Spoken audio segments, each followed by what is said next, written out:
काल भी उसका क्या करे, जो भक्त हो महाकाल का, नाम जपे जो शंभू का, डर न रहे किसी काल का। समय की विशालता और उसकी अनंतता के आगे कोई भी शक्ति नहीं टिकती। इस ब्रह्मांड का सच्चा स्वामी, समय का स्वामी महाकाल ही है, जो सब कुछ नियंत्रित करता है। समय से बड़ा कोई नहीं और समय का स्वामी है महाकाल। यह कहानी उज्जैन की है, एक प्राचीन नगरी जहां राजा विक्रम ने महाकाल के अद्भुत प्रभुत्व को चुनौती देते हुए अपने साहस और बलिदान की एक अनोखी गाथा रची। राजा विक्रम ने अपने अहंकार में डूबकर एक कठोर आदेश सुनाया। उन्होंने घोषणा की कि राज्य में महाकाल की पूजा नहीं होगी, केवल उनकी ही पूजा का पालन किया जाएगा।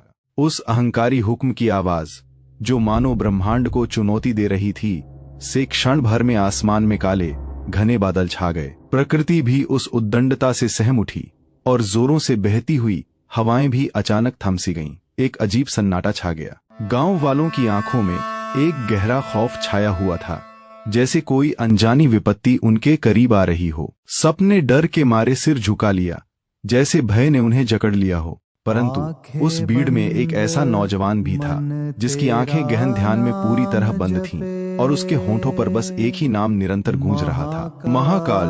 मानो वह इस नश्वर संसार से परे सीधे देवों के देव से जुड़ने का प्रयास कर रहा हो। और न जानू दूजा कोई। उज्जैन की पवित्र भूमि पर, जहां सदियों से आस्था और श्रद्धा का साम्राज्य रहा है, अब एक नई गाथा लिखी जाने वाली थी। यह केवल दो शक्तियों का टकराव नहीं, बल्कि अहंकार और अटूट आस्था की वो सनातन लड़ाई थी, जिसका आरंभ बस होने ही वाला था। महाकाल की नगरी में राजा विक्रम की दृष्टि उस युवा तेजस्वी मार्कंडेय पर जा टिकी। उसके मुखमंडल पर एक अलौकिक आभा थी, जो केवल गहन भक्ति और शांत अडिग विश्वास से ही प्रस्फुटित हो सकती थी। उस क्षण मार्कंडेय का निश्चल भाव राजा के हृदय को छू गया। राजसी दरबार में सन्नाटा चीरता हुआ। राजा का अहंकार पूर्ण स्वर बिजली सा कड़क उठा। उसकी आंखों में क्रोध की अग्नि ढड़क रही थी। उसने उस अकेले खड़े व्यक्ति की ओर इशारा करते हुए भीषण गर्जना की। सब झुक गए। तुमने मेरी आज्ञा का उल्लंघन क्यों किया? उसकी वाणी में चुनौती और अपमान का तीखा मिश्रण था, जो पूरे कक्ष में गूंज उठा। घोर तपस्या में लीन मार्कंडेय ऋषि ने धीरे धीरे अपनी पलकें खोली। उनके मुख पर एक दिव्य तेज था। उन्होंने शांत भाव से उत्तर दिया, मेरे होठों पर तो बस मेरे महादेव का नाम है। यह उद्घोष उनके अटूट विश्वास और समर्पण का प्रतीक था, जो समस्त ब्रह्मांड में गूंज उठा। राजा विक्रम का मुखमंडल क्रोध से दहक उठा था, जैसे अग्नि प्रज्वलित हो गई हो। उनकी मुट्ठियां इतनी कसकर भींच रही थीं कि मानो अभी किसी कठोर शिला को तोड़ डालेंगी। हर नस में गहरा आक्रोश स्पष्ट झलक रहा था। क्रोध से रक्तवर्ण हुए नेत्रों से देखते हुए सम्राट ने अपने सैनिकों को एक कठोर आदेश दिया। उसकी वाणी में ऐसी गर्जना थी, मानो कोई वज्रपात हुआ हो। घसीट कर लाओ इसे मेरे सामने। यह आदेश सुनते ही सैनिक तत्परता से उस व्यक्ति को लाने के लिए दौड़ पड़े।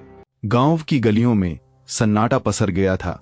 हर किसी की सांसें मानो गले में ही अटक कर रह गई थीं। मंदिर के प्रांगण में एक भक्त की जान इस समय दांव पर लगी थी और सभी ग्रामीण भय तथा आशा के बीच झूल रहे थे। युद्ध के मैदान में एक चमकती हुई तलवार हवा में उठी, सूर्य की किरणों में झिलमिलाती हुई अपनी पूरी शक्ति से प्रहार करने को तैयार थी।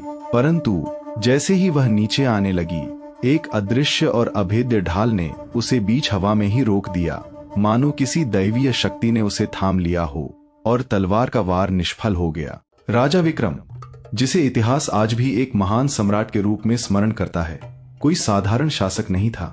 उसका साम्राज्य दूर दूर तक फैला हुआ था, जिसकी सीमाएं अकल्पनीय थीं और उसकी शक्ति इतनी असीम थी कि तीनों लोकों में उसका यश गूंजता था।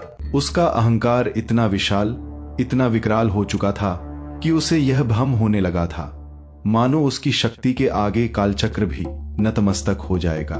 उसे लगता था वह समय की गति को भी अपनी इच्छानुसार झुका सकता है, उसे नियंत्रित कर सकता है। और दूसरी ओर इस मायावी संसार की चकाचौंध से परे एक भक्त मार्कंडेय था, जिसके पास कोई भव्य महल नहीं था, न ही राजसी ठाट बाट। बस हृदय में अटूट श्रद्धा का दीपक प्रज्वलित था, जो उसे महाकाल की ओर खींच रहा था। उसकी दौलत थी भक्ति की अनमोल धारा जो उसके रोम रोम में बहती थी। उसकी शक्ति थी अटूट आस्था का अभेद्य दुर्ग जो उसे हर विपत्ति से बचाता था। और इसी भक्ति और आस्था के बल पर महाकाल के पावन चरणों में ही उसका वास्तविक सिंहासन स्थापित था, जहां उसे परम शांति और शक्ति मिलती थी। जैसे ही राजा विक्रम के क्रूर सैनिकों ने निर्दोष मार्कंडेय को चारों ओर से घेरकर बलपूर्वक जकड़ा, गांव वालों के हृदय भय से कांप उठे और उनकी आंखें डर तथा असहायता के बोझ तले झुक गईं, मानो वे इस अनर्थ को देखने में असमर्थ हों। उज्जैन के राजमहल में राजा विक्रम की क्रूर आवाज गूंज उठी, जिसकी प्रतिध्वनि पत्थरों से टकराकर लौट रही थी। उनकी आंखों में क्रोध की अग्नि जल रही थी और उन्होंने भरी सभा में गरजते हुए कहा, तुमने मेरी आज्ञा का उल्लंघन क्यों किया? इसकी सजा मौत है। उनका यह फरमान सुनकर सभी दरबारी सहम गए।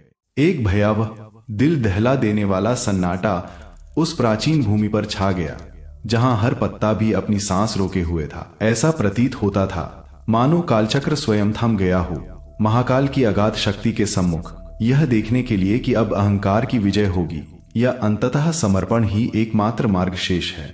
महाकाल के इस पावन धाम में जब मृत्यु का साया गहरा रहा था, तब भी ऋषि मार्कंडेय की आंखों में तनिक भी भय न था। वे शांत चित्त से संसार की हलचल से परे अपनी आंखें मूंदे हुए थे और एकाग्र मन से अपने प्रभु का नाम पुकार रहे थे, मानो हर श्वास में उनके आराध्य ही बसते हों।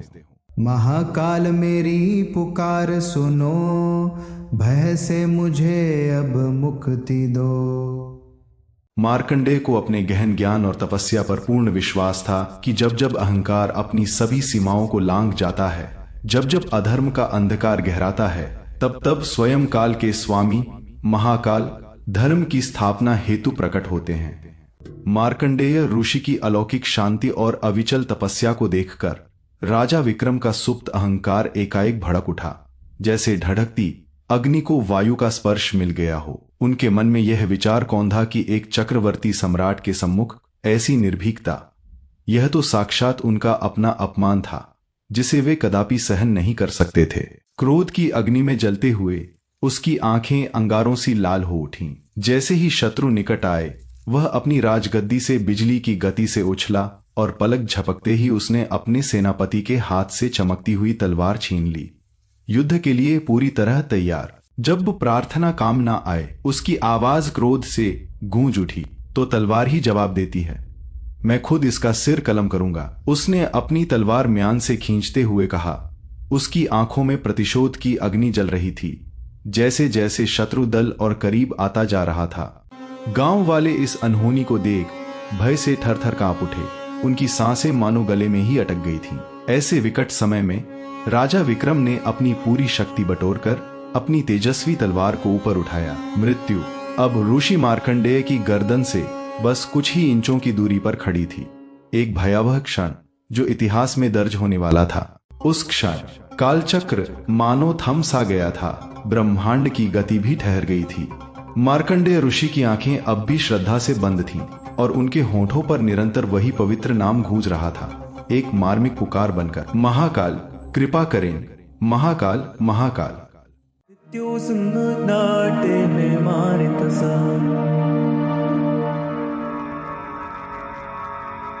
और तभी उस भयावह मौत के सन्नाटे को चीरती हुई एक गहन और अलौकिक आवाज गूंज उठी। यह ऐसी ध्वनि थी जो केवल कानों तक नहीं, बल्कि सीधे हर आत्मा की गहराइयों तक पहुंचकर उसे झकझोर देती, मानो स्वयं ब्रह्मांड ने अपनी चुप्पी तोड़ी हो। डम डम डम। यह ध्वनि जो पाताल से उठकर आकाशगंगा में गूंजती थी, महाकाल की अदम्य उपस्थिति का स्पष्ट संकेत थी। इसने हर आत्मा को, चाहे वह देव हो या दानव, भीतर तक झकझोर दिया, एक अज्ञात भय और विस्मय से भर दिया, जैसे ब्रह्मांड स्वयं अपनी लय बदल रहा हो। ये किसी साधारण घंटे की आवाज नहीं थी जो मात्र समय का बोध कराती हो। ये तो सृष्टि के कण कण में समाई हुई जीवनदायिनी धड़कन थी। स्वयं देवों के देव, कालों के काल महाकाल के डमरू की गर्जना थी, जिसने ब्रह्मांड को अपने स्पंदन से कंपायमान कर दिया। एक ही पल में जैसे किसी अदृश्य शक्ति ने प्रकृति का संतुलन बिगाड़ दिया हो, सब कुछ आमूलचूल बदल गया। जो हवा अभी तक स्थिर और शांत थी, वह अचानक एक प्रचंड तूफान का रूप ले चुकी थी और जो धरती अटल और अविचल प्रतीत होती थी वह अब भयभीत होकर थरथराकर कांपने लगी थी, मानो कोई अनहोनी होने वाली हो। गांव के सीधे साधे लोगों ने इस अलौकिक घटना से उपजे भय और विस्मय के मिले जुले भावों के साथ धीरे धीरे अपनी पलकें खोली। उनकी आंखों के सामने महाकाल के प्राचीन मंदिर के गहन अंधकार को चीरता हुआ एक अद्भुत और दिव्य प्रकाश फूट रहा था, जिसने पूरे वातावरण को एक पवित्र आभा से भर दिया। उस दिव्य प्रकाश से सर्वप्रथम महाकाल के चरण उभरे, फिर उनका त्रिशूल और अंत में ब्रह्मांड का तेज समेटे उनकी आंखें। अनादि से जिस पल की थी प्रतीक्षा, अनादिकाल से प्रतीक्षित वह क्षण आ पहुंचा था। एक अप्रतिम दिव्य ऊर्जा के प्रकाश पुंज के साथ स्वयं भगवान महाकाल प्रकट हो चुके थे। उनकी उपस्थिति ने न केवल उस स्थान अपितु पूरे ब्रह्मांडीय वातावरण को एक अलौकिक पवित्र आभा से भर दिया था, जहां कण कण में शिवत्व का स्पंदन अनुभव किया जा सकता था। महाकाल की अलौकिक तेजस्वी उपस्थिति का अनुभव करते ही राजा विक्रम का अदम्य घमंड क्षण भर में कांप उठा। उनकी क्रूर तलवार, जो अभी अभी रक्तपात को आतुर थी, उनके हाथों में ही जड़वत जम गई, मानो किसी अदृश्य शक्ति ने उसे वहीं रोक दिया हो। किंतु अहंकार का यह दानव इतनी सहजता से पराजित नहीं होता। अपने मिथ्या अभिमान में डूबा राजा विक्रम ने इस अलौकिक घटना को मात्र एक मायावी चाल समझा, कोई कपटपूर्ण धोखा अथवा नेत्रों को भ्रमित करने वाला कोई साधारण भ्रम। वह अभी भी अपनी शक्ति के मद में चूर था। अहंकार के मद में चूर, अपनी शक्ति के भ्रम में अंधा वह दानव क्रोध से भरकर पूरी ताकत से चिल्लाया। उसकी गर्जना से धरती कांप उठी और फिर वह अविनाशी महाकाल पर प्रहार करने के लिए तीव्र गति से दौड़ा, मानो अपनी ही नियति को चुनौती दे रहा हो। लेकिन जैसे ही वो करीब पहुंचा, समय रुक गया। महाकाल ने बस आंखें खोली और उनकी एक नजर ने समय को जमा दिया। राजा विक्रम, जो अपनी शक्ति और शौर्य पर इतना इतराते थे, अचानक हवा में ही जम से गए, जैसे किसी अदृश्य शक्ति ने उन्हें बांध लिया हो। उनकी तलवार, जो अभी तक प्रचंड वेग से चल रही थी, वहीं बीच में ही रुक गई, मानो समय थम गया हो। उनका अदम्य क्रोध, उनका अटूट घमंड, सब कुछ एक पल में कांपने लगा, जैसे किसी महाशक्ति के सामने एक तुच्छ जीव की भांति। जैसे ही वह उस पवित्र भूमि पर गिरा, उसके चारों तरफ धूल का एक प्रचंड बवंडर उठा, मानो प्रकृति भी उसके पतन की साक्षी बन रही हो। उस क्षण उसका अहंकार उसके शरीर से भी पहले ही जलकर राख हो रहा था, एक ऐसी अग्नि में जो बाहर नहीं भीतर प्रज्वलित थी।